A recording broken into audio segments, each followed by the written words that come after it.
Bruce. In Waterbury, there are new details on the teacher put on paid leave after being accused of making a racist remark. The woman is a math teacher at the North End Middle School. Channel 3 Eyewitness News reporter Susan Raff talked to parents and is live with the mobile newsroom in Waterbury at the school now with more. Susan? The teacher in question allegedly referred to a student here at the middle school as a black boy. Now, we've learned today that this student complained to his parents, and his parents complained to the school. The teacher who allegedly made a racist remark is Kathleen Piles. She's a math teacher. Eyewitness News has been told she couldn't remember a child's name in her class and referred to him as black boy. How would you feel if somebody said that to you? Upset. Yeah. Do you think it was right that they complained? If it was okay to be complained? Yeah. A spokesperson for Waterbury Public Schools says Piles has been at the school for only about a year and came from Kentucky. Paul Guidone says we do not tolerate or condone the claimed behavior from our staff. And if the allegation of making racist remarks is proven true, the district will take appropriate action. She doesn't seem like a racist person. She was nice. This 8th grader says she was surprised to hear about the alleged comment, although she says she wouldn't like it if she were referred to by the color of her skin. Do you hope that something can be learned from this? Yeah. What?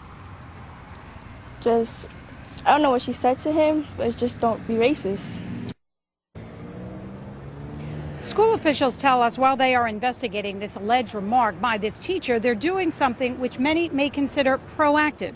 The school officials tell us they're going to gather parents, teachers, and students here next week to do what they say, learn more about cultural sensitivity.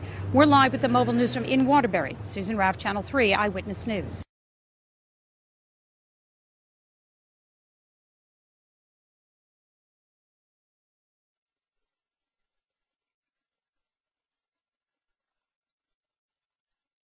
Hey, this is Malik Shazam Yabuti with the new Gray Panthers Party.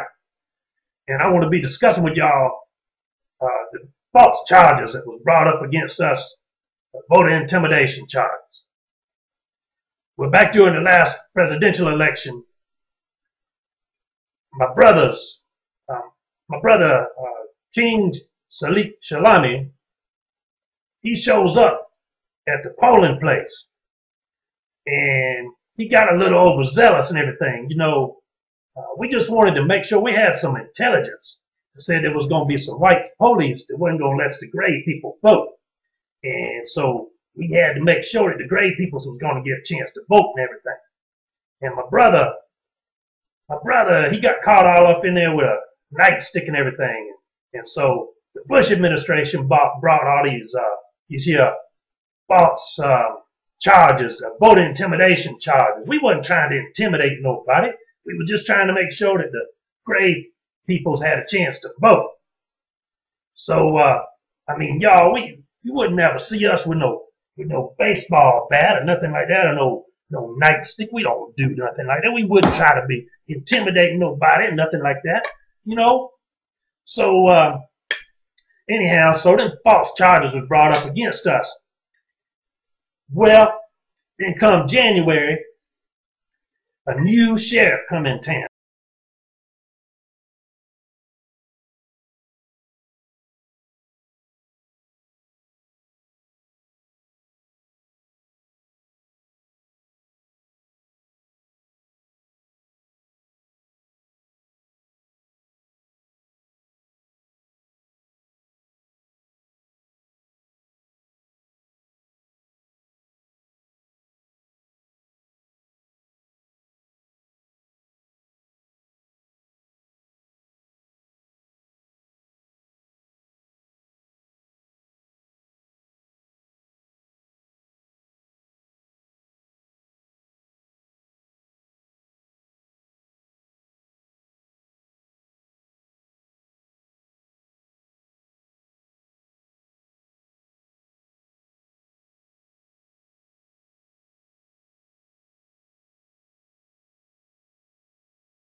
Someone set fire to a house in Buffalo's Old First Ward last year, and investigators now believe the crime may have been the work of a racist.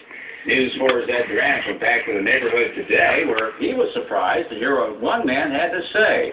A warning, some of the things you're about to hear may be offensive.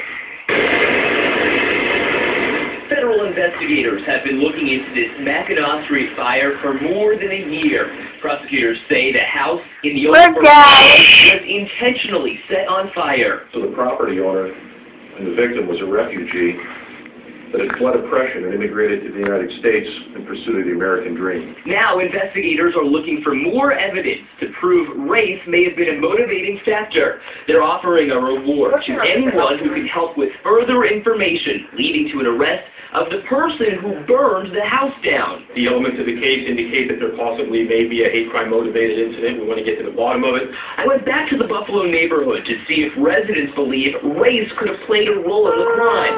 That's where I met this man who was working to repair a home damaged in last year's fire. They're classifying this fire as a potential hate crime. What do you think about that? I think that if people just stayed in their own side of town, their own neighborhood, that things like that wouldn't happen. What do you mean by that? Well, every race and color has their own section of Buffalo almost, so if they just stay on their own side, things like this wouldn't happen. He says he's lived in the old First Ward for more than 30 years. People in these neighborhoods don't want those types of people moving down here and ruining the property value and destroying the neighborhood, so when things like that happen, it shouldn't be such a shock. What do you mean by those types of people? Minorities. African Americans. Why are you coming out and saying this? Because I own a home and I see what happens when they move into the neighborhood. Property value goes down, kids on the corner, crime goes up. The East Side used to be a beautiful place. Look what they did to that. But not everyone felt the same way.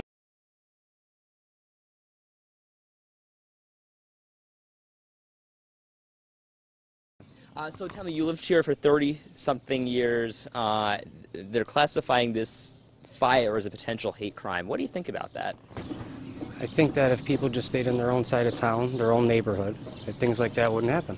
Tell me what you mean by that. Well, every race and color has their own section of Buffalo almost, so if they just stay on their own side, things like this wouldn't happen. People in these neighborhoods don't want those type of people moving down here and ruining the property value and destroying the neighborhood, so when things like that happen, it shouldn't be such a shock.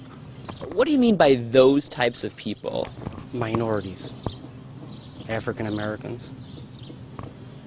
So are you suggesting that they should stay on the east side rather than coming here to South Buffalo? Well, they've already wrecked the east side. Why should they come down to the south side and wreck that neighborhood? Do you think that by saying these things, people on the other side of the city get offended? Do you think that there's some sort of a bias, potentially? A lot of people feel this way. They just won't say it. But you are?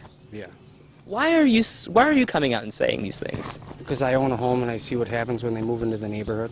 Property value goes down, kids on the corner, crime goes up. The east side used to be a beautiful place. Look what they did to that. Do you think that there's an issue, though, in what you're saying? Well, I'm sure there is, but, I mean, you got to take a look at why it's an issue. What do you mean by that? I mean, they just ruin neighborhoods.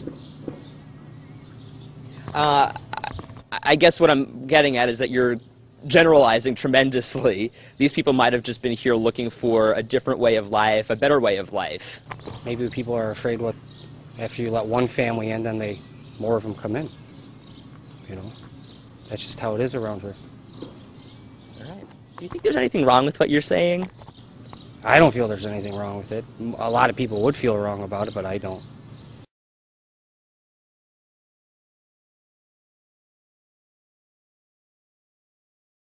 Good evening. Just 1 month after a 13-year-old family moved to a South Side neighborhood, Milwaukee police say the man next door shot him dead. For the first time now, we are hearing from the victim's family. CBS 58's Elizabeth Fay reports. Two neighbors. One is dead, and the other one is in jail. A heart-wrenching vigil near West Arrow and South 20th Street left a neighborhood in tears. This violence and hatred has to stop. 13-year-old Darius Simmons was taking the trash out on Thursday when he was gunned down. His mom saw the whole thing. And his mom wanted everyone to know that he had his hands up, standing in front of him when he shot him. And then he turned to run. and he shot him again in his back. Neighbors say earlier that week someone stole from John Spooner's home. According to court papers, Darius's mother heard Spooner ask her son for his stuff back. The boy told him he didn't have anything. That's when the family says the man took the law into his own hands. He done killed my nephew at 13. He's 75. He done lived his life and some more time. So it don't make no difference to him. People who knew the sixth grader say he was a hard-working kid who rode his bike 40 minutes to get to school. He wanted to get his education. He wanted to do well. He wanted to be someone in life. A neighbor says Spooner was also well-liked in the community. He was also cared and respected in this neighborhood. A churchgoer. Darius's family believes a person who lives by the Bible knows they're supposed to love thy neighbor. If you love your neighbor as yourself, you would think about it and say, well, I love my neighbor and I won't kill my neighbor. Even if you thought, even if you knew he broke in your house. But Darius didn't. Darius was innocent. He was at school and he got gunned down for something that he didn't do. Spooner has been charged with first-degree intentional homicide. In the newsroom, Elizabeth Fay, CBS 58 News. Okay, Elizabeth, thank you.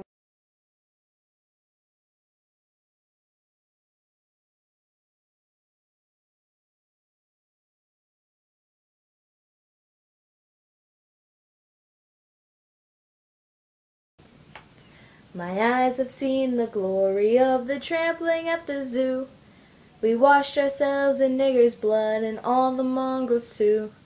We're taking down the Zog machine, Jew by Jew by Jew. The white man marches on.